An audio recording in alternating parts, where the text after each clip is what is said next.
Everybody, welcome to the Fire It Up with CJ show. Today we have Carol Hughes, and she is talking about her book, Home Will Never Be the Same Again, a guide for adult children of gray divorce. She is a two-time Fulbright scholar and is also a marriage and family therapist and family-focused divorce professional for more than 30 years. She's assisted hundreds of divorcing families as a therapist, child and co-parenting specialist, divorce coach, and mediator. So welcome, Carol. Thank you, CJ. Thank you for having me.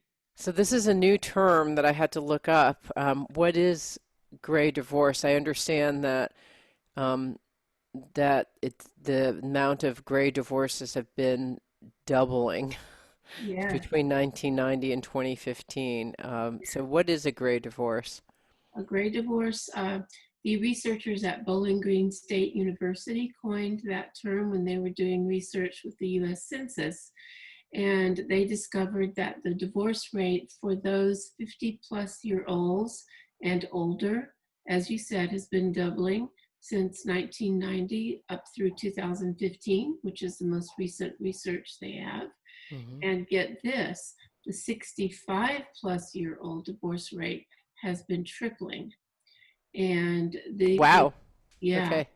and these researchers predict that the divorce rate will continue with this age group, and they're predicting it will triple by 2030, the gray divorce rate from 50 and above. Wow. Okay. So that'll both be for 50 and 65 and above Yes. people Mhm. tripling. Yes. So typically, I'm 57, and so during these years, like a lot of my friends around the same age, your kids are in college or in high school and college. Is that typically? Or even older. The research that we found for the book, and there's not a lot of research, but the research that we did find has studied, researched adult children of gray divorce from ages 18 to 50 years old. Oh, wow. So people getting divorced very late. Yes. Wow. And Okay. if their own kids are 50 years old, that's quite an age. I mean, 80. I spoke with a divorce lawyer about a month ago who said he had a 92-year-old man in his office saying he wanted to file for divorce. Okay, so this is very confounding to me because, like, what I've seen with my own friends over the course of time as my kids have been going through school, there's this kind of the new baby arrives, Mhm. someone can't handle it, and they get divorced. Or it seems like the other common breaking point is like middle school. Mhm. I don't know what you've seen, but it seems like there's like they come in various chunks of Yeah, time. yeah. So, what are the chunks of time, and how does a gray divorce differ from, a 50-year-old versus 65 versus like 50-year-old? Like, what do you see as the breaking points, if there are any common themes? Right. Yeah, there are. Thanks for asking that. It's a wise question. So the first breaking point is the empty nesters, or almost empty nesters. A lot of people can't wait till the final child graduates from high school. But that's a really common time.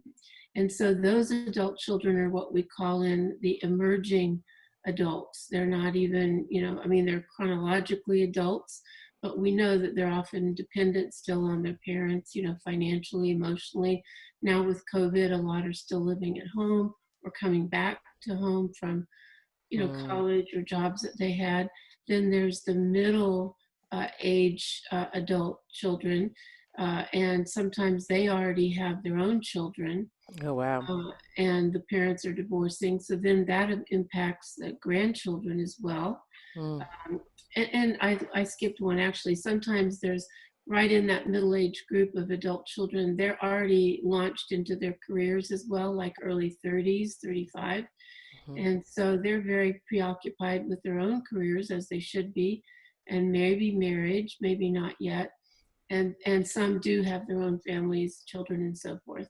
And then there are the older ones who are we call the sandwich generation, who their parents are older, maybe even aging and in their 60s, maybe not as good a health. And so these adult children are trying to take care of their own children, their own career. Maybe their kids are going away to college, and then financially maybe impacted by their older parents divorcing. Mm, And that's just the financial part. I mean, emotionally, these adult children are overlooked as though they did not even exist and were not impacted at all by their mm, parents' divorce. mm. And it has ripple effects throughout themselves as in their psyche, as well as throughout the extended family, children, if there are grandchildren. Yeah, okay. I want to go back into that in the later segments. I find so enigmatic. So I kind of understand when people have younger kids, and I don't really know. What do you typically see? That's what I observe. But when do most typical divorces, if there is any, generally happen? There isn't, we aren't experts in that research, but in my experience over all the years working with families, um, it happens across the lifespan of the children.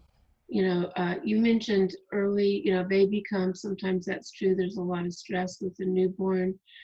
Some parents wait until after the kids start middle school, which is a very difficult transition time for children going from elementary to that middle school peer pressure, even more so Mm. pre-puberty, and then some wait until high school. They really happens all across the children's lifespan. Okay, so we're talking about people who are empty nesters, and I've actually met clients who've said, I'm waiting, I've been unhappy and miserable for the longest time with my husband, and he's actually threatened to leave me and the kids. So I've literally just thought, when the kids leave for college, I'm out of here. This Right. was at least one person's story. What are the things that you typically observe from people in terms of why they wait so long? And yeah, why do they wait so long?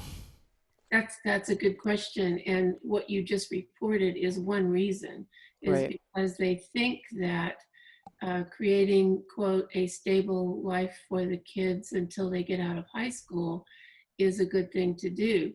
However, what the adult children report, anecdotally in my practice and my co-author's practice, but also to the researchers, is that they knew from age 6 or 10 or whatever age it was that their parents were happy, and Mm-hmm. often thought, why don't they just divorce? This is Mm, odd.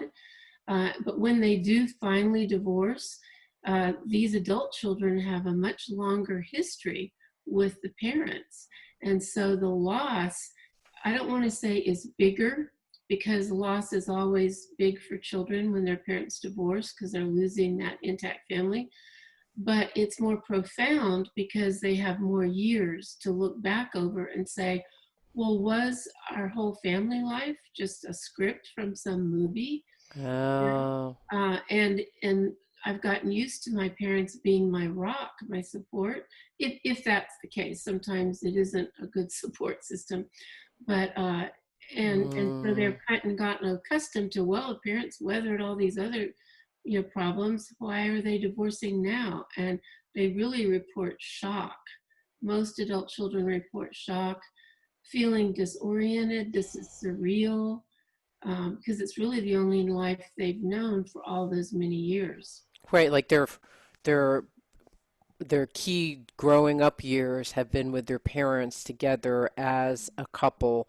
And so it's one thing if you're in middle school or in high school, even though those are tough times, there's some period of adjustment, so you kind of what your parents are going to be like. Well, why is that different? So let's say that your parents left in got divorced in middle school or high school. I understand like when they're younger, but when they're in middle school or high school, how is this any different of a profound loss than with someone who's like empty nesters or middle age or sandwich, or how is that different? Different meaning, which age are you talking about? Okay, so maybe in terms of empty nesters, there doesn't seem like to be a huge difference, but I can see like for people who are in their early 30s or middle age or sandwich, that would be a huge like Right, what? What? right. Why? Exactly, because they it becomes, even more surreal. I say we as just a person. I was not a child of gray divorce. I was a child very young. I was 4.5 when my parents divorced, so I never knew them together. But we get lured into this complacency, thinking this is what my family is going to be for the rest of my Mm, life. The dream of, we'll go back to the family home and my kids mm. will be with their grandparents. The grandparents can babysit. They can swim in the pool if they had a pool, holidays together.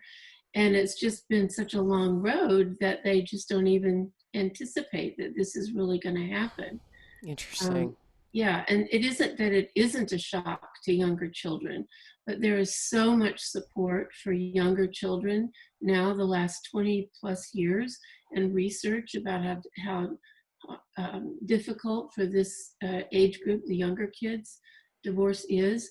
But what the additional problem for adult children is that we have a mythology in our culture that they should not be affected by this. Right, they're older, so it's like, Yeah, whatever. How is this affecting you? I waited until you were older so that right, you wouldn't be affected. So how right, could this be even affecting you? right, And it right, does affect them in a right, different of way. course.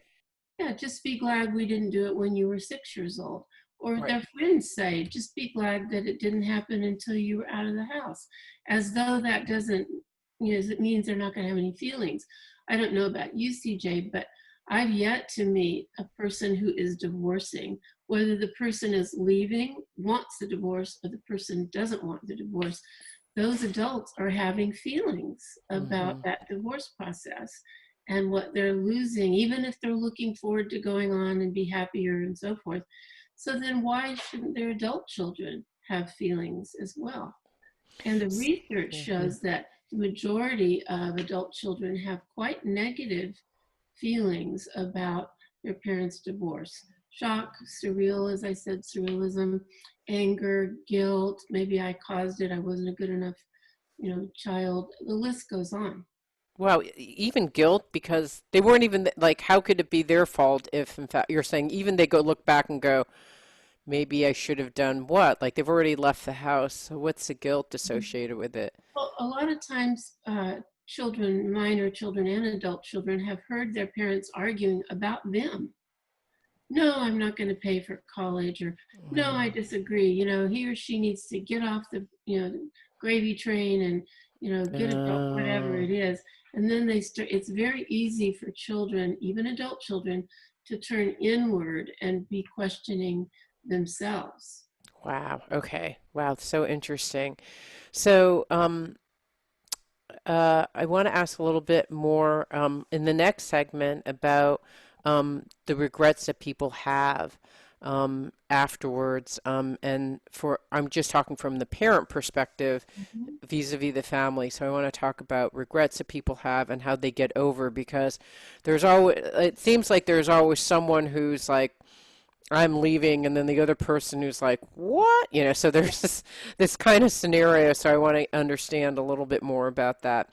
So we've been talking to Dr. Carol Hughes, who is the author of Home Will Never Be the Same Again, a guide for adult children of gray divorce. Thank you. Thanks, CJ.